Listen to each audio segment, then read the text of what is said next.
Growing up in Crestwood, the town was wrapped in a kind of crisp, clear air that felt like the early morning of a new beginning, yet I found myself drowning in the suffocating weight of the shadows. I could still remember how the sunshine poured into our small kitchen, dancing around the ceramic tiles and illuminating the family portraits that graced the walls, each one a reminder of golden moments I never lived, each one depicting my sibling as the radiant star of our family. Each flash of that radiant smile, beaming from the framed photographs, whispered stories of great achievements, awards, and accolades that belonged exclusively to my sibling, leaving me lost in obscurity. I always thought that perhaps if I squinted, I could make my silhouette seem more substantial. Maybe if I just stand behind a bush or a tree, I can blend in, I joked to myself, but deep down, I was wondering why the trees got to be so tall while I barely scraped the soil. I wished I could be anything but invisible, but it was almost as if I had mastered the art of being overlooked. On my birthday, when I opened the gift that held only a pair of meaningless socks, the bright blue and yellow stripes seemed to mock me, swirling down into a pit of bitterness. At least the socks are soft, I suggested, forcing a smile that fell flat, but my parents were too busy exclaiming over the brand new bicycle that had cost $500, sparkling under the morning sun like a prized possession. Can you believe it? The best model out there, my father said, pride brimming in his voice. My sibling grinned, gleefully hugging the bicycle that had wheels so shiny they looked like mirrors. They are so lucky to have each other, I thought as I crouched down, scrunching the blue and yellow socks in my hand, trying to muster some jealousy instead of resentment, but the feeling never came when I was stuck in my fragmented bubble of longing. Guess I can always ride the old rusty bike, I managed to say when they weren't listening, my voice barely a whisper against the bustle of joy radiating around me. I mean, it still gets me to school, right?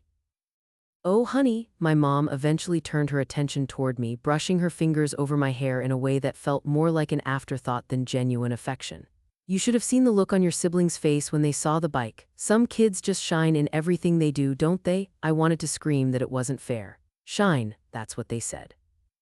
That's rich, I thought bitterly, feeling myself shrink into the corner of the room, hovering in the margins of their magnificence, desperate to shine in my own right but too weak to break through. Dinner time was equally brutal. The table would be set exquisitely, the glimmer of the forks and knives reflecting a harmony I could never grasp. I would sit quietly, waiting for a lull in the chatter to speak, hoping that somehow, someway, my voice would be heard.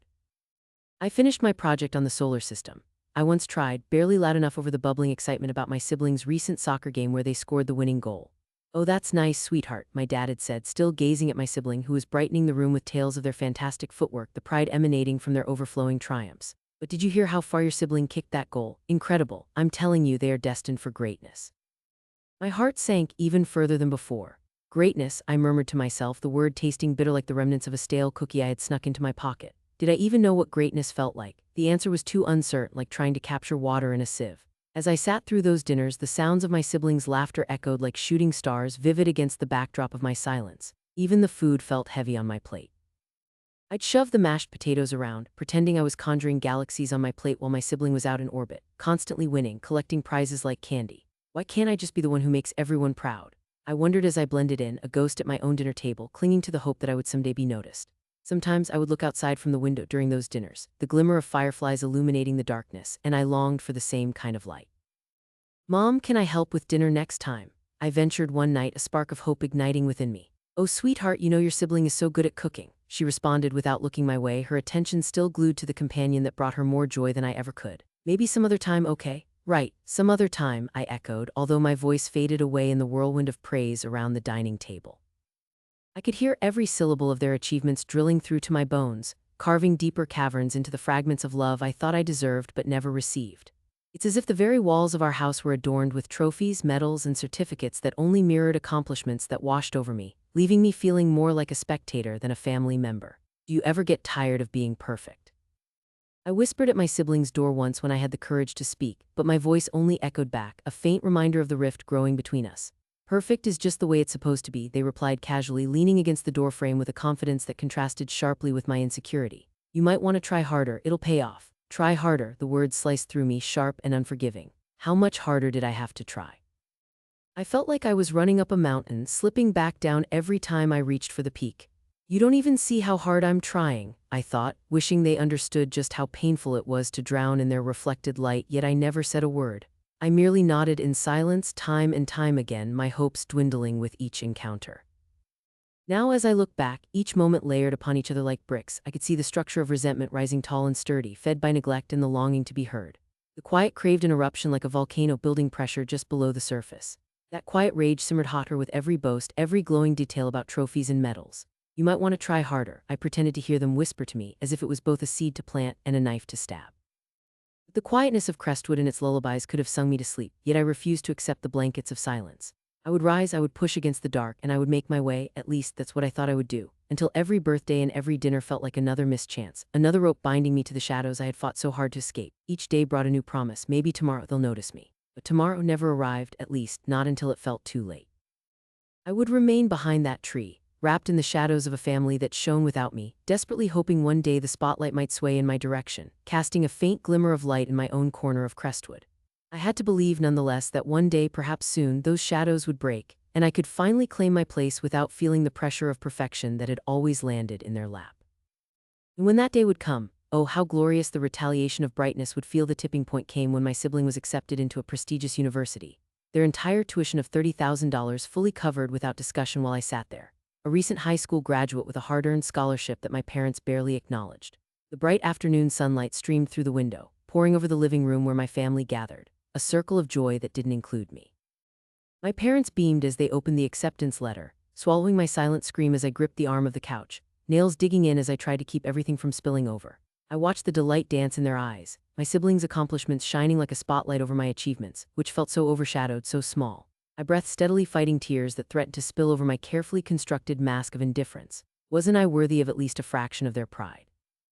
I had earned that scholarship, and yet the words they spoke filled the space between us like invisible barriers. Look at this, another scholarship, can you believe it? My sibling exclaimed, the joy bubbling in their voice like champagne. I could practically taste the bitterness as my father clapped them on the back, a proud smile plastered on his face. You've truly made us so proud, he said, grinning from ear to ear, words aimed solely at my sibling, darting past me like stray bullets in a crowded room. I clenched my jaw, fuming inside, my heart racing with a heavy mix of anger and betrayal. I wanted to scream, but instead I faded into the shadowy corners of their celebration. And all that hard work has paid off. $30,000, no worries at all, my mother added, her voice dripping with excitement. It was as if they were discussing some grand achievement on a world stage, while I felt more like a ghost haunting the fringes of this joyful gathering. You should feel so proud, dear, she directed towards my sibling, clearly unaware of the storm brewing just beneath the surface of my poise.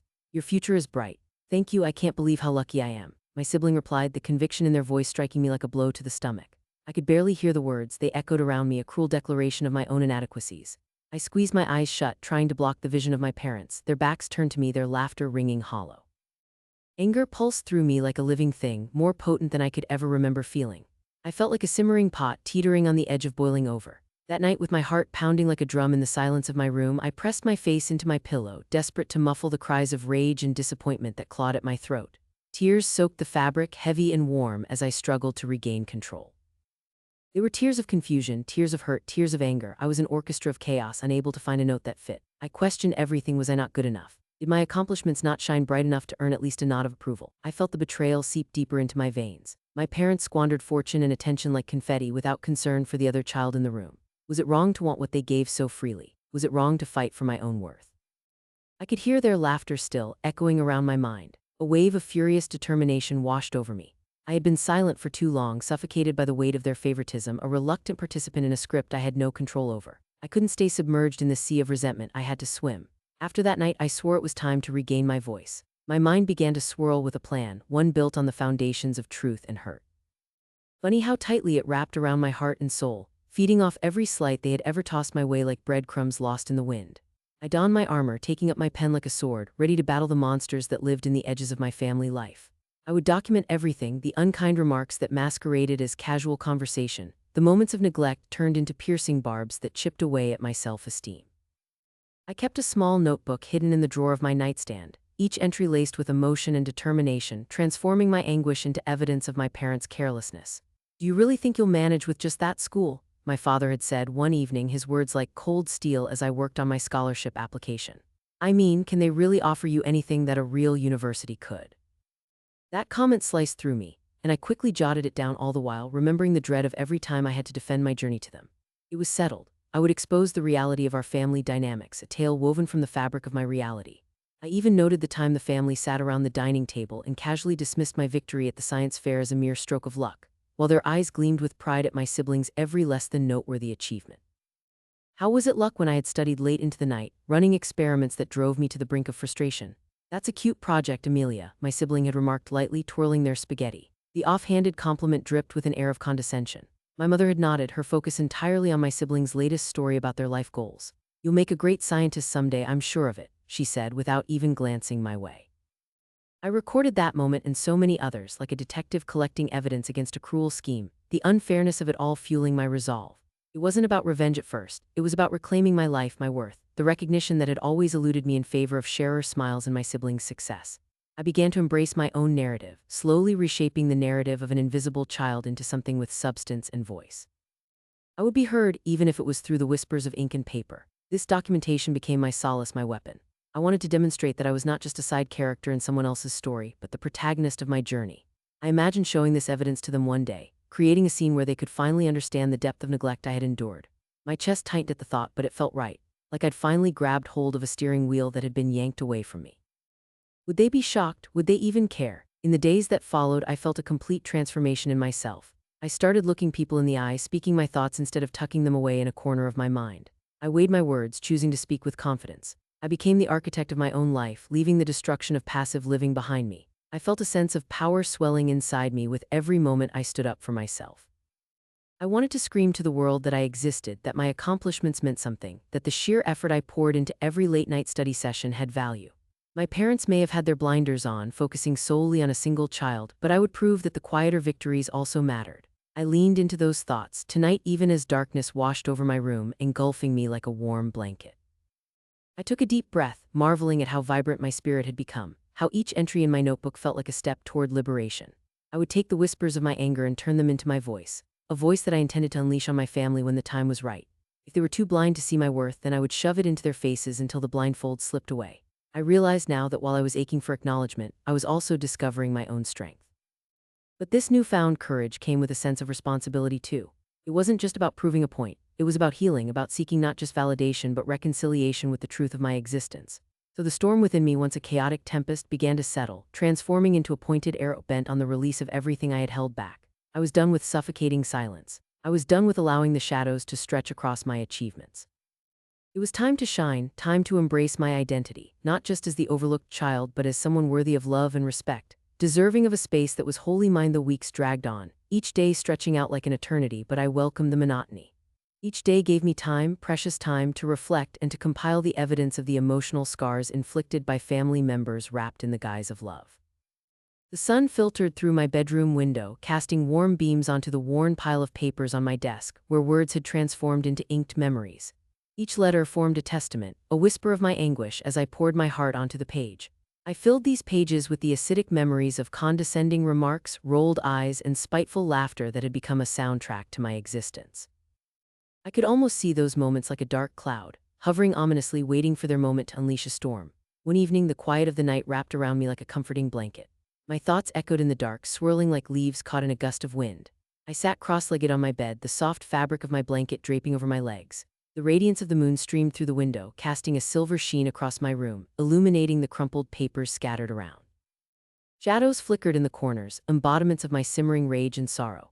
I gazed at my reflection in the mirror across the room, and I could see the turmoil behind my eyes, a swirling mix of fear, hurt, and a burgeoning resolve. "Amelia," I whispered to my reflection, hoping to squeeze out some strength from my own image. "Why do you let them do this to you? Why do you keep holding on to these memories?" My own voice danced back at me, the sincerity demanding an answer I did not have. I took a deep breath, the air filling my lungs like a promise, a vow that I would not be a wallflower any longer. "No more," I said softly, but the fervor behind it sparked a fire deep within. It was during one of those sleepless nights, fueled by an insatiable need to expose the truth, that I decided on my next step. The idea flickered to life like a candle ignited after too long in the dark. I would write a letter, no, not a simple letter, but an unyielding testament to my truth, a call to arms for others who had remained silent. I grabbed a clean piece of paper, the weight of my decision heavy in the air like an impending storm. The cold tip of my pen met the surface, and I began to pour out everything that had been bottled inside me. "Dear family," I began, the words carefully rolling off the tip of my pen. "I write to you as someone who has felt invisible in our family. As the weeks have turned into months, the events of our lives continue to unfold, and I cannot remain silent any longer." I felt the ink seep into the paper, permanent and unforgiving. With every stroke, my soul came alive. I wrote about the countless family gatherings where hands were always clapped on my siblings' shoulders while I stood aside, a ghost in my own life. I wrote about birthdays when I had longed for more than a passing mention, a mere nod that acknowledged my existence. What is it that makes one sibling the favorite while another is left to wither? Is it the grades they receive, the accolades they achieve, or perhaps it is the art of persuasion, the charisma that wins the hearts of our parents? The words danced on the page, fueled by long-forgotten memories that had been buried but never erased. My heart raced as I relayed specific instances, moments frozen in time that had carved deep wounds. I remember the day of the high school graduation. Everyone was smiling and cheering, filling the room with pride, but in the back there I stood, the forgotten backdrop to a scene meant for celebration. I paused, glancing up to see the reflection staring back at me, an image that mirrored the vulnerability I felt. "This is not a mere complaint. It is an honest cry for recognition," I scrawled impulsively. The words began flowing like a river breaking a dam, the ink flowing faster than my brain could keep up. Years of favoritism are no longer going to be swept under the carpet or ignored. No longer will I allow myself to fade into the background. I wrote through tears, through laughter, and through the burning intensity that flared in my chest each time I recalled the dismissive comments. "You think you have been blind to the inequities that have festered within our family. You think your kindness to one has not cast shadows on another." I could almost hear the echoes of disbelief from my family when they finally realized what had been happening right under their noses. "Why have none of you asked me how I feel? Why is it always about what they have accomplished?" While I silently cheer, battling the throat-tightening envy that claws at me. Each syllable stung like salt in an open wound, but it was cathartic and strangely liberating. I watched as the ink dried, the imprints of my grievances captured forever.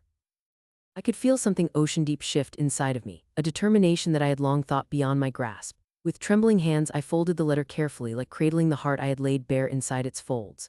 The mix of fear and exhilaration washed over me as I sealed it in an envelope. I could hardly believe I was actually doing this. What if they hate me for it? That nagging voice whispered in the back of my mind, causing my heart to stutter. I shoved it down, reminding myself that I was no longer going to be a victim of my own silence. The following morning, the world seemed unusually bright and cheerful. Birds chirped outside, their melody a stark contrast to the storm brewing within me. I found myself standing outside the post office, the weight of the envelope heavy in my hand as the sun filtered through the branches of the trees like rays of hope. "This is it," I muttered to myself, gut churning with anxiety. "You've done this for your own sanity, Amelia." I dropped the letter into the mailbox, a gentle yet decisive action, like releasing a balloon filled with all my fears. As the metallic clink echoed in the quiet morning, I felt a wave of nausea wash over me, followed quickly by a sense of relief. It was too late to pull it back. It would soon spread like wildflowers among family members, rooting them in the reality I had unveiled. In the days that followed, I was living in a vacuum, a purgatory filled with uncertainty. The clock ticked with maddening slowness as I waited for any sign that the words I had written were beginning to stir the dormant emotions within my family. Friends reached out, asking how I was feeling. "I don't know, just waiting," I shared, a smile disguising the turmoil that roared inside. I felt like a viewer in my own life, peering through a window to witness the scenes unfolding beyond my control. Then came the whispers. A phone call from a distant relative confirmed that word had begun to spread, snaking its way through our family like smoke curling through a breeze.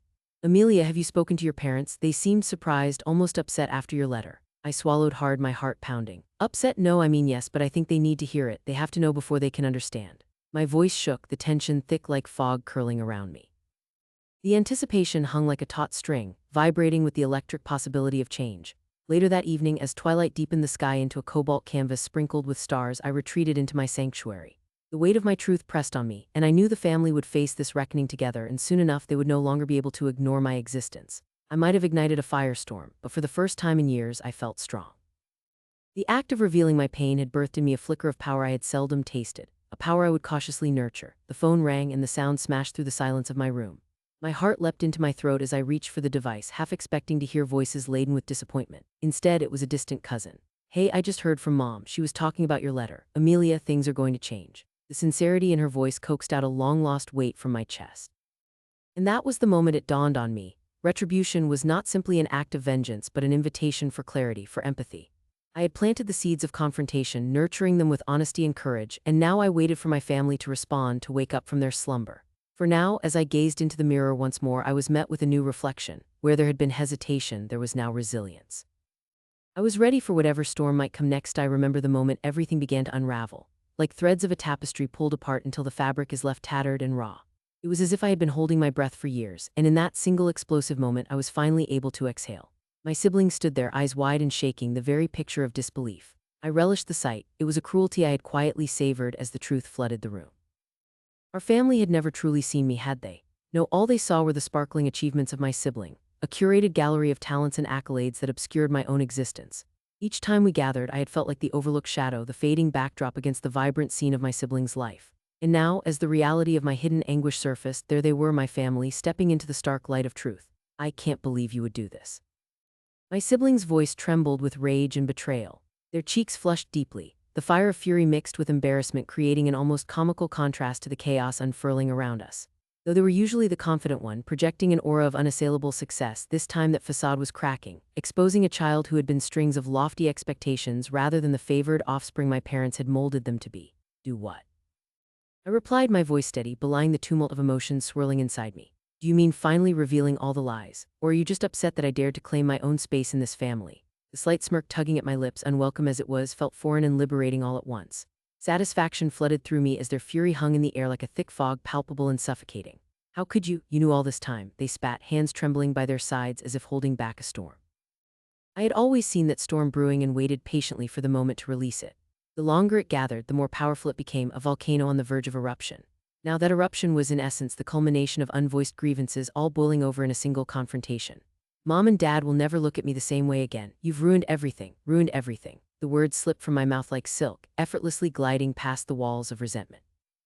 It was true, they would never look at them the same way again, and that was precisely what I wanted. The tables had turned, and now my sibling was exposed to the light of accountability, sparking a frenzy of angry calls from our extended family. I could almost hear them rolling in, the ringing phones creating a chaotic symphony echoing through the house, each angry voice an offer of delight. You were the golden child, remember? I continued, semi-whispering, it is quite a fall from grace, isn't it? I glanced over to where our parents stood, their faces a tableau of confusion and regret. What were you thinking? My mother finally blurted out. Her voice was shaky, nearly drowned by the distant sound of ringing phones. Amelia, this was not the way to handle things. I stepped back, my heart racing as I took in their astonished faces. Did they truly not see the years of neglect, the nights spent yearning for just a moment of recognition while my sibling basked in their spotlight? No, Mom. This is the way things should have been handled a long time ago, I countered, the bitterness spilling over in my voice. How can you expect me to stay quiet, to pretend everything is fine when all I ever wanted was to be seen? You only noticed me when it was convenient, and even then it was through the lens of failure. What did you expect me to do? To continue to let the cycle of favoritism rot away at my self-worth? What about us? You have hurt us more than you can imagine, my father added, stepping forward, frustration seeping into every word. He wiped his brow, and I could see the cracks forming in his carefully curated demeanor. Yet amidst the anger and indignation, there was a tiny flicker of realization in his expression, a hint that perhaps they had taken me for granted far too long. Perhaps they were beginning to grasp the weight of my invisible burdens. You've heard everything I've said over the years and decided it wasn't worthwhile. You've chosen sides without even realizing it, I replied, my voice gaining momentum. I could feel a fire igniting within, pushing me forward, amplifying every word I spoke like a roaring tide breaking against a fragile shore.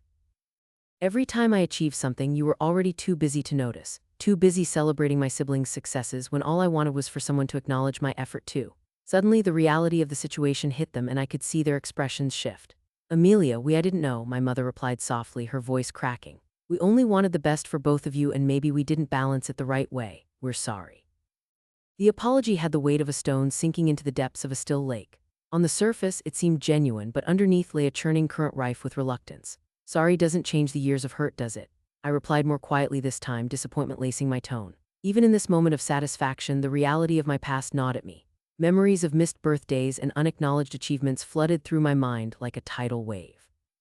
All those years feeling like I was living in your shadow. For what? Only to gain your attention when I had fallen short. That is not love. Enough, my sibling barked, unable to bear it any longer. You are not being fair. You are the one who has decided to bring all of this into the open. It was a family matter that you turned into some sort of public display. Their voice was now tinged with desperation.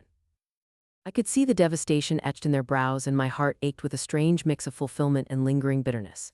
Even amidst this hostage situation of emotions, there was a part of me that hesitated, perhaps feeling a little sorry for them. It was never fair, I said, shoulders squared, each word hanging in the air like a blade poised to slice through the tension. You will never know the weight of what it means to be invisible to your own family. Just because you wore the golden label does not mean you bore the golden weight. I felt the heat in my chest simmering. It was uncomfortable yet freeing. Silence filled the room, the kind of silence that makes every heartbeat echo in your ears. My sibling looked at me, their expression shifting, and for a moment I thought I saw them start to feel it, the guilt, the regret, perhaps even understanding. Your pain doesn't make mine invalid, my sibling finally said softly, and I could see them grappling with emotions swirling beneath the surface. No, but your pain does not justify your actions. A cool breeze swept through my chest, igniting something raw and vibrant. I had finally emerged from the shadows. The betrayal I had felt for so long was being confronted, laid bare before our family, and it felt like a weight finally lifting. You have pushed me to this line, and now I refuse to be defined by the pain you and our parents have caused. As my sibling ran a hand through their hair, I could see their thoughts churning. They were a coiled spring of tension, their anger slowly unraveling as the truth began to settle. I'm sorry too, they murmured. It was barely a whisper, but the change in them felt seismic. I never wished for this to happen. I never wanted our family to break apart. Then don't let it, I urged, feeling a flicker of hope ignite between us. We cannot change what has happened, but we can change how we move forward. We can heal if we choose to acknowledge each other's pain and stop dismissing what we feel. My parents watched closely, their expressions wavering between uncertainty and burgeoning understanding. We need to talk about this as a family, my mother suggested timidly, breaking the suffocating silence. But I could see the resignation on her face. While this was the start, we were all aware that words alone would not erase the years of neglect and favoritism that had settled like dust in the corners of our lives. My sibling nodded, visibly shaken yet resolute. I don't want us to be divided like this. Then fight for it, I urged softly. Let's not allow our pain to define what we can build moving forward. The bitterness began to fade, replaced by a strange sense of fulfillment that washed over me like a cleansing rain. Yes, I had achieved my quiet revenge, shining light on the truths that needed to be uncovered. We had placed ourselves on opposite sides for too long. It was time to come together as something stronger. My heart raced, thrummed in time with the fragile hope forming between us. It was a bittersweet victory, but it was mine, and in that moment I believed it could be shared. I felt the fracture in our family dynamic beginning to mend as we stood there in the tangled web of past hurt, the soft realization settling like a gentle blanket over our discord. I had finally claimed my space, but I hoped, truly hoped, that it could mean something more than just revenge now. As I reflect on that tumultuous period, I recognize the power that comes from reclaiming my voice and fighting for my worth. It is astonishing how one letter can shift the entire atmosphere in a home, like a breeze that ripples across still water, creating waves that cannot be ignored. The day I slid my carefully penned words beneath the door, a silence fell over our household, heavy as a thick quilt on a hot summer night. My parents, once oblivious to the rot creeping within the walls of our family, began to notice the cracks. They began to see the darkness that had seeped into our corners. My sibling, however, became increasingly distant, struggling to comprehend their newfound isolation. The air between us grew strained, like pulling rubber bands to their limits, just waiting to snap back. I no longer felt like the neglected child, but rather I was the strength behind that letter. Each word I had crafted with raw honesty had become a shield for me. The sacrifice and bravery behind every sentence echoed in my mind. I had been silent for so long, buried beneath expectations, assumptions, and judgments that I had finally sprung forth into the light to fight for what I deserved. You only know how to play the victim. The words would play repeatedly in my thoughts, taunting me like a cruel whisper. It took time, but I transformed that pain into power, into clarity. I went from a mere shadow flitting between the walls of my thoughts to a lighthouse guiding my weary soul home. Standing in my old bedroom again, the memories flooded back. The mismatched posters plastered over the pale blue walls were now faded like old photographs, each one a reminder of a time when I felt trapped in a never-ending cycle of neglect. I remember the day I finally had enough. The afternoon sun beaming through the curtains made the room feel surreal, as if I could finally see the truth so clearly. I can still hear the sound of my own heartbeat, thudding loudly in my ears as I, clutching the letter, faced the reality of what I was about to do.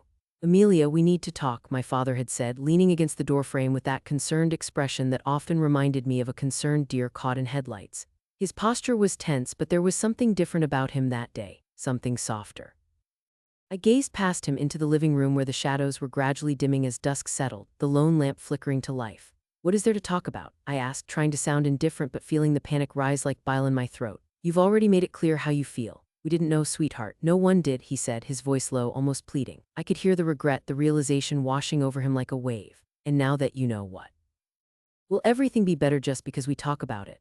I countered, the words spilling out, fueled by a mixture of hurt and years of pent-up frustration. It's not that simple, my mother chimed in from the other room, her tone a mix of urgency and guilt.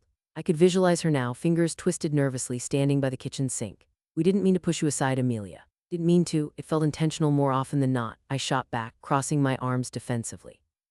The ghost of the neglected child lingered in the depths of my voice.